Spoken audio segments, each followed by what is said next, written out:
Engelbert. Those comments actually referenced Fever superstar Caitlin Clark at one point. Simply put, the WNBA fell into total chaos. And after you hear what we have to say, you won't be able to talk. A few hours ago, on September 30th, 2025, one of the league's biggest names came up to a microphone and threw a bomb. Saying that she was once having a conversation with Engelbert about why so many of these... So awful that the entire basketball community is still in disbelief. Resignations are being demanded by fans because the terrible comments we're talking about are so tone-deaf. Players are talking about Boy Scouts, and women's basketball might change forever. Her whole career, so to be able to kind of be in this moment and appreciate where we've come and where we're continuing. At the center of it all was Caitlin Clark, the WNBA's face, and the player who saved the league. Additionally, according to the WNBA commissioner might have just told her to be grateful for scraps based on recent information. Stay motionless, because you are about to hear something that will make your blood boil. Now let's set the scene. Gets fully exposed. Guys, she makes a comment in there. The Minnesota Lynx, the top seed in the WNBA playoffs, were just eliminated, which are in progress. They had no intention of losing. They were in a really advantageous situation. Nafi Collier is one of the league's most formidable players and has the best record and home court advantage. Mercury, the fourth-seeded Phoenix, had different plans, though. If you've made it this far and are enjoying the video, don't forget to like, subscribe, and turn on all notifications. We know watching this video takes some of your... In Game 4, which was an elimination game, everything came down to the last second. 86-81 is Phoenix's victory. The time of year for the end of Lynx. Aspirations for a championship were dashed. Dreams.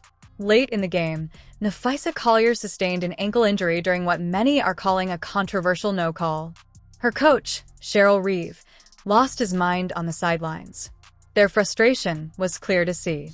Nobody could have foreseen how the anger would soon blow up in unforeseen ways, but it was real. On September 30th, Nafi Collier showed up for her postseason exit interview. That is usual protocol, isn't it? Players talked about their blunders, the season, and their future-oriented goals. But Collier wasn't there to talk about hoops. She was carrying a written statement, and everyone's. When she started reading, people's mouths dropped. This was not your typical athletic interview. A full-scale assault was launched against the league's leadership. Translation: we currently have the world's worst leadership. She had only just started because what came next would start a firestorm that is still going strong today and send shockwaves through the whole sports world. She opened in such a way, not frustrated, not unsatisfied, the worst leadership in the world. Collier began discussing specific conversations she had with Kathy, WNBA Commissioner Engelbert. Closed-door private conversations that appear to have never been intended to be in the open. One specific exchange has fans going absolutely nuts. Collier revealed that she had asked the commissioner a really legitimate question.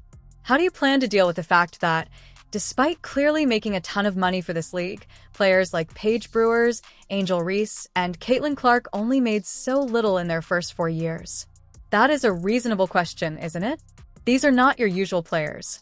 We're talking about household names, generational skills, and athletes who have attracted millions of viewers to the WNBA.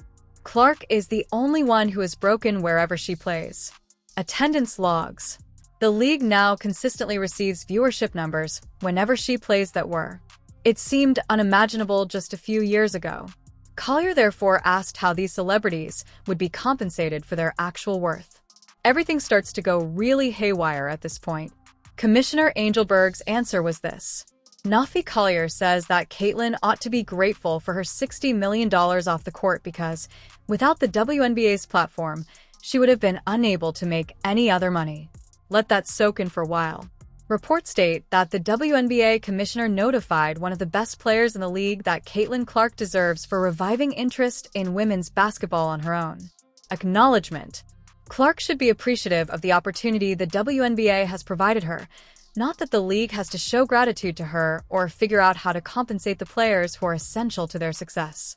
As if her success hadn't been won by her talent, hard work, and dominance on the basketball court. Since this is where the problem becomes even more irritating, let's take a moment to talk about numbers. The contract of WNBA player Caitlin Clark. The compensation for her 4-year rookie deal with the Indiana. The entire cost of Fever for 4 years is about $338,000. That amounts to about $84,000 a year. Currently, she makes $60 million from endorsements and $60 million from companies that value her, recognize her as a marketable personality, and are aware of her ability to draw crowds and drive sales. She only receives a little percentage of her actual worth from the league she plays for, the league that benefits the most from her fame. When asked about it, the commissioner allegedly told her to be happy with what she had. However, there's more since Collier revealed more shocking information than that. She was supposedly informed by Angel Bird. The players should be on their knees in that same conversation, thanking their lucky stars for the media rights deal she negotiated on their behalf, as if they were just blessed to be there, as like they hadn't given their blood, sweat, and tears to establish this league. As if the WNBA's players, Angel Ree, Nafisa Collier, Caitlin Clark, and everyone else, were not the primary draw. The hubris of that statement is almost unimaginable. This is hardly a charitable situation. These athletes are elite in their disciplines. Additionally, it is said that the person who is supposed to be their staunchest ally and protector counseled TM to express gratitude for whatever leftovers they are given. Nafisa Collier did a good job of articulating her point. That is the attitude that keeps our league at the top. We fight every day to defend a shield that doesn't respect us, she said. The league believes that it wins despite its players, not because of them. Review that. The league believes that it wins despite its players, not because of them. Think about how outdated that is. Absentists. What would the WNBA be? Players? Nothing. It doesn't exist. Without the women who appear on the court one after the other, there wouldn't be any sponsorships, TV deals, or packed venues every night. Collier asserts, however, that the senior leadership feels they are benefiting the athletes by allowing them to play. The online reaction has been swift and severe. Social media went bananas when this story broke. Pundits, supporters, and former players all had something to say, and none of it was complimentary of Commissioner Angel Bird. This is still a perplexing statement, even for a league as poorly run as the WNBA, one user said. Engberg's assertion regarding Caitlin is ludicrous, said another. With whom is she joking? I had to read this quotation again. I had to believe it 3 times. Watching a senior executive misunderstand their own company in this manner is extremely shocking, someone wrote. Complete foolishness. The supporter who said, I fully support all WNBA players and coaches boycotting until Kathy Angel-Burt resigns was possibly the most dramatic. A boycott. That's where we are right now. The outraged supporters demand that the commissioner step down and that the players cease competing until she does. What do you know, too? Considering everything Caitlin Clark has done for our league, it is hard to maintain. Make them answerable. She was chosen first overall to play in the WNBA in 2024. She recently concluded a brilliant undergraduate career at Iowa, where she became well known. From the beginning, she was a must-watch television program. The Indiana Fever Games, which were previously held in front of arenas that were only partially occupied, were suddenly selling out. The road games are packed. TV ratings are through the ceiling. Caitlin Clark was the driving force behind the WNBA's heyday. She played basketball, but she was more than that. She started an enthusiasm for women's basketball that had not been present before. Viewership records that had been maintained for years were lost. One by one, attendance records began to decline. The amount of merchandise sold skyrocketed. The league is now in a better financial position overall, and neither a lucky break nor a clever marketing tactic was to blame. Players such as Caitlin Clark brought undeniable star power to the court.